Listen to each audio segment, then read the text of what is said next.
The most frustrating part of building wealth for retirement is that for years, it can feel like you're sacrificing, saving, and doing everything right, and you still feel like you're barely getting ahead. And that journey towards that first $1 million that so many of us have in our mind is where a lot of us start to feel like giving up because the progress is slow at first and the payoff seems so far away.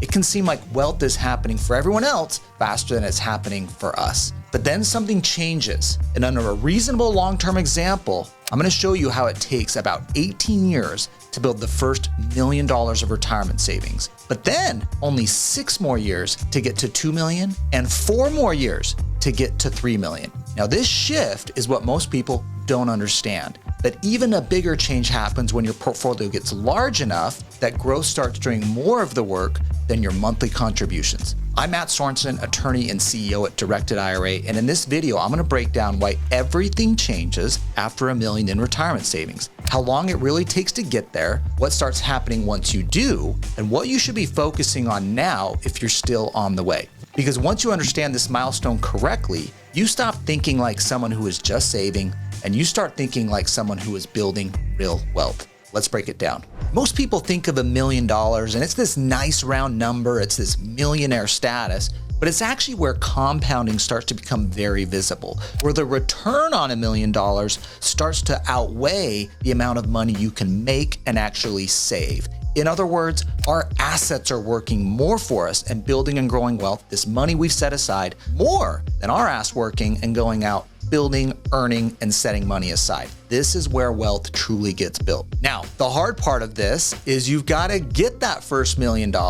And Charlie Munger, this is Warren Buffett's longtime partner in Berkshire Hathaway, famously said, getting the first $1 million is pure hell. But once you do, the law of compounding and the ability to actually be an investor now is what changes everything. So let's talk about how we get that first $1 million. And it can be deemed as pure hell. You're gonna need to sacrifice. You're gonna need to put money aside. You're gonna need to save, and we're gonna start investing. So let's use a simple example here. Let's say you save $24,000 per year, $2,000 a month, and we start investing it and are getting a 9% annual rate of return. Now the S&P 500's got an 11% annual rate of return over the last 30 years, but let's say you're getting 9. And under this example, at 10 years, you're gonna have $397,000 set aside. That's from what you put in, 240 grand of what you put in, and the balance there is your investment returns and growth. After 15 years, it's gonna be $768,000. And around year 18, you're gonna cross the $1 million mark. This is money you've put in, but it's also more substantially your investment returns or growth, because we've actually only put in $432,000, and the balance of that to get to $1 million is all of our investment returns or growth. More than half of that money came from growth. And that's a huge mindset shift. But the second $1 million comes so much faster. Going from 1 million to 2 million only takes 6 years. The first $1 million took me 18, but the second $1 million is only gonna take you 6 years. And that's because $1 million, the 9% return, is about $90,000 of growth annually. When your portfolio is small, your savings rate carries the plan. When your portfolio gets larger, let's say $1 million or more, compounding and the money invested that's already there is what carries the plan and growth. Your timeline starts compressing. This 0 to 1 million that was hard and pure hell, as Charlie Munger says, is gonna take you 18 years. But that 1 to 2 million is gonna happen in 6, and that 2 to 3 million is gonna take 4. Literally, the next 10 years, I'm gonna grow $2 million. And it keeps speeding up from there. But money alone is not the only thing that changes. At this point, your retirement options start to open up in a bigger way. And one of the difference after $1 million is optionality. Maybe you can retire early. Maybe you're a married couple and one spouse can stop working. Maybe you're gonna start working part-time instead of full-time. Maybe you're gonna start taking less risk in your investments. The point here is you're more in control of your retirement and the decisions you get to make, and more importantly, the timelines. By the way, what most people are doing when they're saving is they're saving in their IRAs and 401ks, and that's why my company, Directed IRA, exists. We set up self-directed retirement accounts for people across the country that allow you to invest in the assets you know best. If you're ready to start growing your retirement dollars beyond Wall Street, there's a link in the description below to book a free call with my team to get the ball rolling. But for those of you who still have some more questions, let's keep learning. I'm going to later outline how you should be saving and the ideal order of putting money into your retirement accounts and tax advantage accounts. But once we get to that $1 million and we've talked about this flexibility that you have, the first thing you should be thinking about is Social Security. Social Security is one of those few sources of income most retirees have that is guaranteed for life. And it's also inflation adjusted so that each year it adjusts for inflation and is typically going to increase. Now, the reason why how much you've saved and getting to this million as quickly as possible is critical is it gives you flexibility on when to claim Social Security. Normal retirement age under Social Security is age 65, but you can claim it early at age 62, or you could delay and claim it late at age 70. Now, the maximum benefit for someone, if you delay to age 70, is $5,200. I'm gonna get more money every month if I decide to wait until I'm age 70. Now, if I take it at normal retirement age, and again, the maximum benefit amount, that would be $4,200. And if you took it early at age 62, the maximum amount you could ever get is $3,000. So if I have some optionality, some control, and I can delay taking Social Security to age 70, that's typically gonna be the best result, the best outcome. It's gonna give me more income over life that's adjusting for inflation and still increasing, rather than having to take it early because I didn't properly save and have the right safety net and savings working for me. So the more savings you have, the more likely you are to optimize that decision instead of rushing into it. I know we've talked about this $1 million number and how everything changes there, but that's not the end point or the goal. That's where we're trying to get to where our money is now working for us. And remember, going from 1 million to 2 million only takes you 6 years. But once you get to 2 million, that's where financial stress starts to shift. At $1 million, people still feel a little nervous. But around $2 million, most people begin to exhale. You can still make bad decisions with a lot of money. But one thing I've noticed over working with clients for so many years, whether they have the $2 million saved, $100,000 saved, or $10 million saved, but once they hit that goal, and let's say it's $2 million, they actually move the goalpost. They don't feel secure once they hit that 2 million, and they think they need 4 million. For whatever reason, everyone thinks they need to double their money. Now, this feeling and this moving of the goalposts, what's happening here is not a math issue and the actual dollars and cents we need to live on in retirement. It's psychological. So many of us have scrapped, saved, and invested and always focused on growing and building. We've been in this building phase. We haven't been in a drawdown phase. We haven't looked at living off of and enjoying our wealth. So we sometimes feel a little insecure. So one of the lessons here is to not assume some magical number will automatically make you feel complete. Peace of mind also comes from having a plan, understanding your spending, and knowing how your money actually works. As we're looking forward and we're looking at living off of these retirement savings we have set aside, this is where tax planning matters more as the account has got larger and larger and we're starting to live off of this money. Now here, some small percentage mistakes can mean real money. Like, which account do I pull from? Should I be using Roth money, traditional money, maybe taxable money? How do I manage my tax brackets? Am I delaying Social Security? Two retirees can spend the same amount every year and have very different tax outcomes.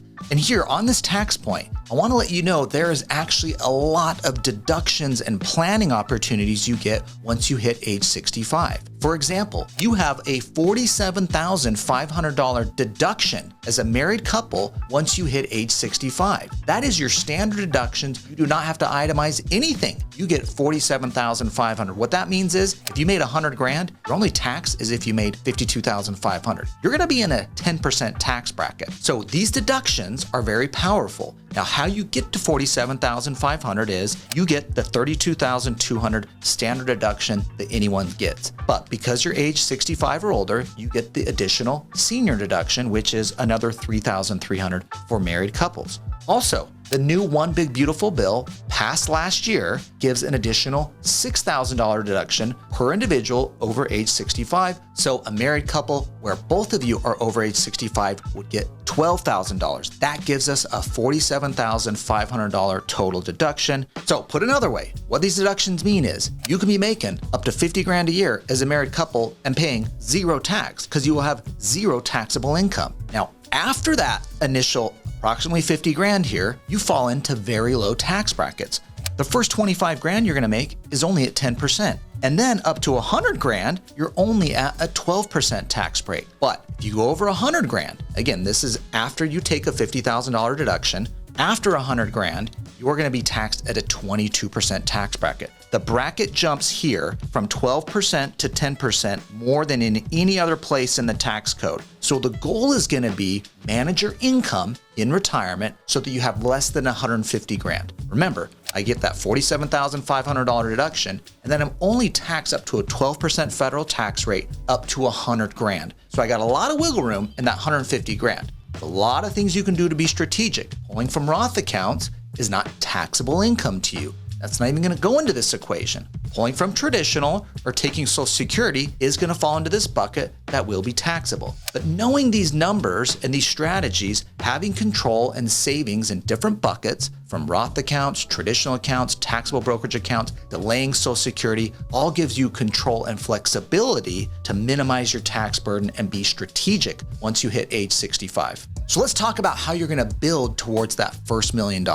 Well, spoiler alert, it is not rocket science. You need to spend less than you earn so that you have money you can set aside. You cannot build retirement wealth if nothing ever gets invested. There are plenty of people making hundreds, 300, 500 grand a year or more that are not building wealth because they spend everything. Now, the second piece here is consistency. The first million usually does not come from some one-time grand slam. There is no get-rich-quick scheme that I'm going to tell you about, but I do have a get-rich-slow program that has nearly 100% certainty you can achieve. And the third piece here is having an actual plan. What are you contributing? Where are you investing those dollars? What is your target and what's your specific timeline? And here I want to talk about something I have called the ideal order of investing. So many people are overwhelmed with all the different accounts you can have. You might have a 401k at work. You've heard about a Roth IRA, a traditional IRA, an HSA, a taxable brokerage account, an UTMA, a 529. You're like, crap, I don't know what to do. How am I saving this 24 grand a year? How does that add up?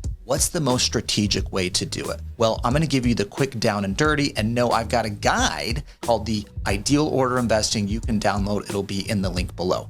But let's walk through it quickly here. If you have a 401k at work, you should get the match at your 401k and get out. Let's say you're someone that makes 100k a year, you have a 401k at work, and most 401ks say, hey, if you put in 4% of what you make, we'll match that and we'll put in 4%. So if you put in $4,000, they're gonna add $4,000. Now you have 8 grand. That only cost you $4,000. You literally doubled your money. So this is why the number one thing you should be doing is take advantage of the match. Only put in as much to grab the match and get out. Don't need to put more on the 401k at this point. So step one is take the 401k match if you or your spouse have one at work. Now here, we've already got 8 grand. Step two here, do the Roth IRA. You can put $7,500 in a Roth IRA every year. If you're married, between you and your spouse, you can be putting $15,000 a year into Roth IRAs, growing and coming out entirely tax-free. Now, if you're someone that makes over 150 grand single, over 225 a year married, you have to do something called the backdoor Roth IRA.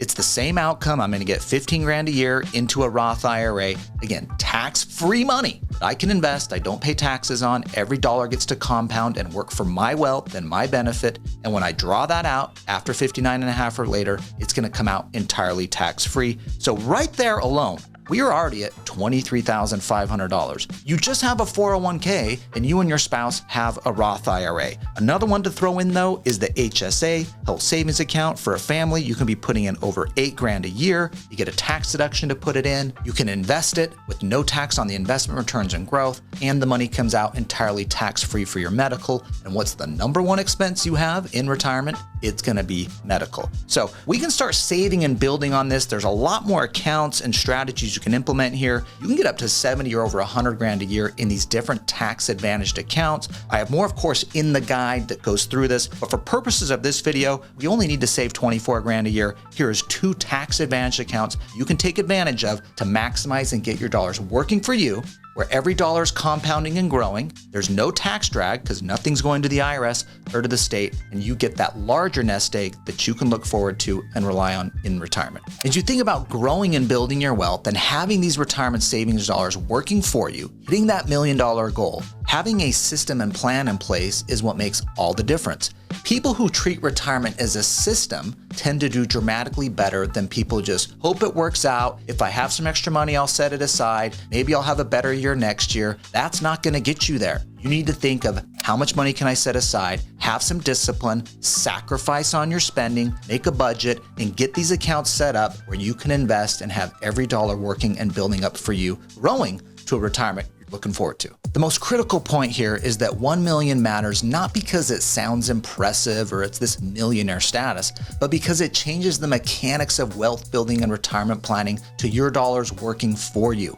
Before that point, you're doing all the work. After that point, your money's doing the work and all the heavy lifting with you. And once that happens, the timeline to the next milestone compresses in a way that surprises a lot of people. And if you want help building a tax-efficient investing strategy, especially using self-directed retirement accounts to invest in real estate, private deals, crypto, small businesses, startups, my team at Directed IRA works with investors across the country. You can book a free call using the link in the description below, and we'll help you map out the smartest next step in your situation. And if this video gave you some clarity, make sure to like the video. Please subscribe to the channel and turn on notifications so you don't miss future content. I'm Mat Sorensen. Thanks for watching. I'll see you in the next one.